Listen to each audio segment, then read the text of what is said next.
माननीय सभापति महोदय, बाबा साहेब भीमराव अंबेडकर से लिखे हुए इस संविधान में बाबा साहेब भीमराव अंबेडकर ने हमारे संरक्षण का, देश के अंदर रहने वाले प्रत्येक नागरिक के संरक्षण का वादा किया। बाबा साहेब ने कहा, राजनीतिक लोकतंत्र तब तक नहीं टिक सकता जब तक उसके आधार में सामाजिक लोकतंत्र न हो। और सामाजिक लोकतंत्र का अर्थ है एक ऐसी जीवन शैली जो स्वतंत्रता, समानता और बंधुत्व के जीवन के सिद्धांतों के रूप में मान्यता देती है। मान्यवर, वक्फ बिल ला करके जिन्होंने इस वक्फ बिल को ड्राफ्ट किया, मुझे बड़ा ताज्जुब होता है बार बार। वक्फ के बारे में आपको जानकारी, वक्फ है क्या? वक्फ एक फरीजा है हर मुसलमान के लिए, जो जिसकी जो हैसियत है वो अपनी हैसियत के हिसाब से अपनी प्रॉपर्टी को या किसी भी चीज को अल्लाह की राह में वक्फ करता है। और इस वक्फ के जो ड्राफ्ट करने वाले लोग थे, जो उन्होंने बिल ड्राफ्ट किया था, उनमें मैक्सिमम लोग वो थे जिनको वक्फ के बारे में जानकारी नहीं थी। और मैं एक बात बहुत दावे के साथ कहता हूं कि 90% लोग ये नहीं बता पाएंगे, मुसलमान के अलावा, कि पाकी और नापाकी क्या होती है। तो आप वक्फ को क्या जानेंगे? ये जो बार बार कह रहे हैं कि मुस्लिम में सदस्य, गैर मुस्लिम सदस्य शामिल होने चाहिए, नहीं होने चाहिए, वक्फ को मुसलमान समझता है, जानता है, इसकी जो जरूरत है उसको पहचानता है, इसलिए इस बात को कहा जा रहा है। वरना सारा प्रबंधन जो वक्फ बोर्ड का है वो तो सरकारों के ही हाथ में है।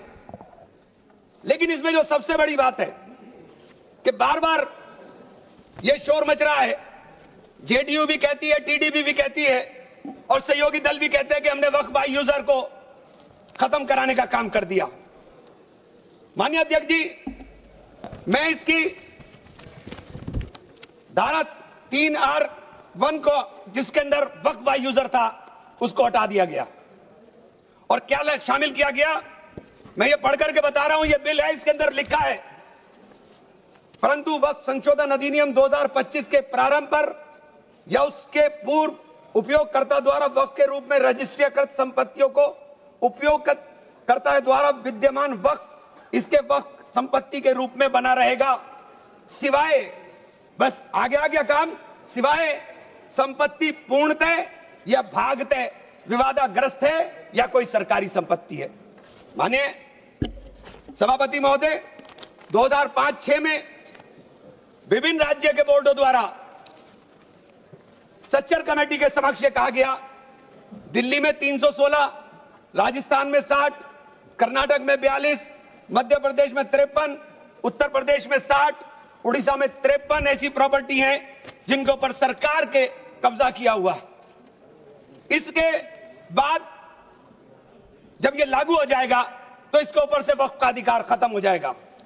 दूसरी चीज मैं कहना चाह रहा था, जब आपने सिवाय संपूर्ण और पूर्णतः लिखा और या भागतः लिखा, तो आपने पूरी तैयारी कर करके लिखा। उत्तर प्रदेश इसका सबसे बड़ा उदाहरण है। उत्तर प्रदेश में 11,400 हेक्टेयर लैंड वक्फ की, 14,000 हेक्टेयर में से 14,500 में से 11,500 हेक्टेयर लैंड को सरकारी घोषित कर दिया गया है। 78% लैंड को सरकारी बता दिया गया है। और सरकारी लैंड कौन सी है? उसमें इमामबाड़ा है, उसमें प्राचीन मस्जिदें हैं, उसमें 500-500 साल के पुराने कब्रिस्तान हैं, उसमें ईदगाहें हैं, गांव-गांव के अंदर बनी हुई मसाजिद हैं। और आप कह रहे हैं कि आपने वक्फ बाय यूजर खत्म करा दिया। यह इतना बड़ा हथियार दे दिया कि आप जाइए, लड़ते रहिए।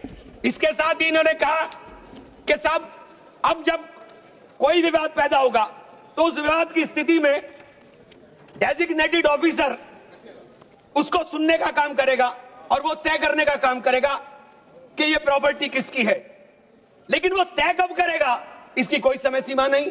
और जब तक वो तय नहीं करेगा, वो प्रॉपर्टी का मालिक सरकार रहने का काम करेगी। तो 11,500 हेक्टेयर लैंड तो उत्तर प्रदेश के अंदर, और कर्नाटक का विवाद सबके सामने है। बड़ा शोर मचा था कर्नाटक में। मैं गया कर्नाटक के अंदर क्या मान्यवर, 1,12,000 एकड़ लैंड वक्फ बोर्ड की थी, जिसके अंदर से 71,000 एकड़ लैंड का अलॉटमेंट सरकार ने कर दिया।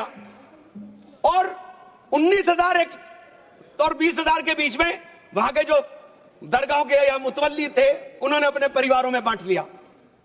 तो ये जो हंगामा बचा, 1999 में एक आदेश आ गया, वक्फ ऑलवेज वक्फ, तो ये पुराना आदेश नल एंड वाइड हो गया। सरकारें भाजपा की भी रही, कांग्रेस की भी रही, दोनों सरकारों ने नोटिस इश्यू किए। मैं उन नोटिस की कॉपी भी लेकर आया था। दोनों सरकारों ने नोटिस इश्यू किए, लेकिन जेपीसी ने हंगामा उतरा तो सब हमारे चेयरमैन साहब भी हवाई जहाज लेकर के गए, लेकिन खोदा पाड़ निकली चुईया, वहां कुछ मिला ही नहीं, वहां कुछ नहीं मिला। इसी तरह से कहना चाहता हूं कि ये जो विवाद वाली स्थिति में आपने डेजिग्नेटेड ऑफिसर का प्रावधान किया, लेकिन उसके सामने ये नहीं लिखा कि ये कब तक तय करेगा। और आप बार बार कहते हैं कि साहब ये जो इसका संरचना होगी, इसकी 22 मेंबर वक्फ काउंसिल में होंगे, उसके अंदर 22 मेंबर में 10 मेंबर मुसलमान होंगे, सही है, 2 महिलाएं होंगी, सही है, लेकिन 12 मेंबर उसके अंदर नॉन मुस्लिम हो जाएंगे। वक्फ बोर्ड के अंदर पूरा का पूरा बहुमत गैर मुस्लिम भाइयों का हो जाएगा। मुझे इससे मतलब नहीं, क्योंकि मैंने अभी कहा कि भाई आप दूसरे जो ट्रस्ट हैं या जो दूसरे धर्म के ट्रस्ट हैं, उनके अंदर क्या आप दूसरे धर्म के लोगों को शामिल करने की अनुमति देंगे? नहीं है।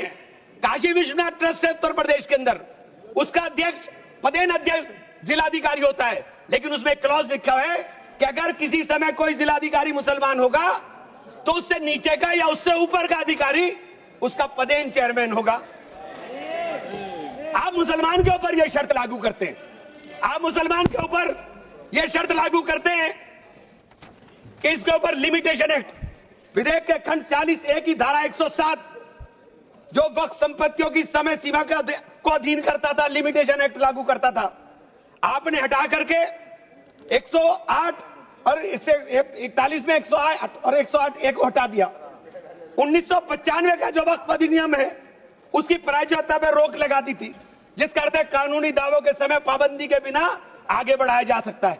अब आपने रास्ता खोल दिया वक्फ प्रॉपर्टीज के ऊपर मुकदमों के लिए। जो वक्फ प्रॉपर्टी पर कब्जा बैठ करे हुए लोग हैं, अब वो कब्जा धारक जाकर के एडवर्स पोजेशन का दावा कर सकता है और मालिकाना हक हासिल करने की बात कर सकता है। आपने जो अपराध करने वाले लोग हैं, जो कब्जा करने वाले लोग हैं, वो पहले गैर जमानती हुआ करता था, आपने उसे जमानती कर दिया, आपने उसे अधिकार दे दिया कि तुम कुछ भी करो, तुम्हें जमानत तुम कराने की जरूरत नहीं है। तो आपने तो पूरा का पूरा खुला मैदान उसके सामने खड़ा कर दिया। आपने बार बार कहा कि हम लोग मुसलमानों के हक की बात कर रहे हैं। आप मुझे एक ट्रस्ट बता दीजिए, कोई दूसरा कोई एक संस्था बता दीजिए जिसके अंदर जो धार्मिक के नाम पर हो और उसके अंदर लिमिटेशन एक्ट ना हो। हमारे ऊपर से हटा रहे हैं, हमारे ऊपर से हटा रहे हैं, बाकी सबको छूट मिलेगी। और ये छूट भी टेम्परेरी है, क्योंकि आपके कानून के जरिए नजर सब समुदाय के जो जमीनें हैं, जो ट्रस्टों के पास पैसा है, उसके ऊपर लगी हुई है। हमारी जमीन, ये बार बार वामसी पोर्टल का जिक्र हो रहा था, वामसी पोर्टल में प्रॉपर्टी है 4,90,000 से एकदम मंत्री जी ने, माननीय मंत्री जी ने कहा 7 लाख कुछ चली गई। तो ये प्रॉपर्टी कोई वक्त नहीं की गई किसी ने। ये जो वामसी पोर्टल के ऊपर दर्ज हुई संपत्ति, कब्रिस्तान के अंदर वसूगा, एक प्रॉपर्टी वसूगा, एक प्रॉपर्टी मस्जिद, एक प्रॉपर्टी में कबर, एक ही प्रॉपर्टी की 3-3, 4-4 बना दी। और आपने बता दिया कि वामसी पोर्टल ने, और 10 साल माने मंत्री जी, 10 साल का बहुत समय होता है। जो काम आप 10 साल में पूरी संपत्तियों का रजिस्ट्रेशन नहीं कर सके, मान्यवर प्लीज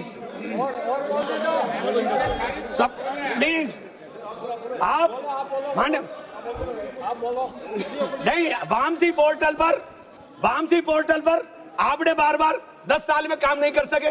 आप कह रहे हैं कि 6 महीने के अंदर सारी संपत्तियों का रजिस्ट्रेशन करा लेना, और सारी संपत्तियों का अगर रजिस्ट्रेशन नहीं होगा तो वो संपत्तियां वक्फ की नहीं बचेंगी। रजिस्ट्रेशन कौन करेगा? रजिस्ट्रेशन आपके अधिकारी करेंगे। जब 10 साल में नहीं कर सके तो 6 महीने में कैसे करेंगे? और ये पूरी तरीके से संविधान विरोधी कानून है। साथ अनुच्छेद 14, अनुच्छेद 16, अनुच्छेद 26 और अनुच्छेद 25 का सीधे ओवरलैपिंग करने का काम करता है। आपसे अनुरोध है कि माननीय 2 मिनट का समय और दे दे। ये बार बार कहते हैं कि प्रैक्टिसिंग मुस्लिम। आप एक बात बता दीजिए, आप प्रैक्टिसिंग मुस्लिम की बात कर रहे हैं, आप किस तरह तय करेंगे कौन प्रैक्टिसिंग मुस्लिम है? ये कौन बताएगा कि आपकी क्या परिभाषा है प्रैक्टिसिंग मुस्लिम की? सारे मुसलमान 5 वक्त नमाज नहीं पढ़ते, सारे मुसलमान रोजा भी नहीं रखते, और उसका पैमाना क्या होगा कि वो मुसलमान है कि नहीं है? तो ये आपने रास्ते इस तरह खोल करके ये सीधे सीधे जो संविधान के अंदर हमारी धारा 14 में अधिकार है उसके ऊपर आपने अतिक्रमण करने का काम कर दिया। मैं आप लोग एक माननीय जेन्नाप्पा रेड्डी के एक कथन को जरूर कहना चाहूंगा। हमारी परंपरा हमें सहिष्णुता सिखाती है, हमारा संविधान, यह संविधान हमें सहिष्णुता का अभ्यास कराता है, हमें इसे कमजोर नहीं करना चाहिए। यही संरक्षण दे रहा है हमें। यह बाबा साहब के सपनों का संविधान है कि उन्होंने देश के अंदर रहने वाले प्रत्येक नागरिक को, जो गरीब से गरीब नागरिक है, उसको वो अधिकार दिया जो सामने बैठे हुए हमारे प्रधानमंत्री को होगा, वो ये अधिकार बाहर सड़क पर बैठे हुए एक मजदूर को होने का काम होगा। ये बाबा साहब का संविधान है, मान्यवर, इसे कमजोर करने का काम। मैं आप हाथ जोड़कर विनती करता हूं, अभी हमें सौगाते मोदी मिली, 1 सेकंड, हमें सौगाते मोदी मिली, हमें सौगाते मोदी में ईद की समयें नहीं चाहिए, हमें सौगाते मोदी में शिक्षा दे दीजिए, हमें सौगाते मोदी में रोजगार दे दीजिए, हमें सौगाते मोदी के अंदर मोहब्बत दे दीजिए। ये जो गोलियां छातियों पर लगती है ये मारना बंद करा दीजिए, हमें सौगाते मोदी में ये कानून देने का काम कर लीजिए। बहुत बहुत धन्यवाद, मान्यवर। धन्यवाद।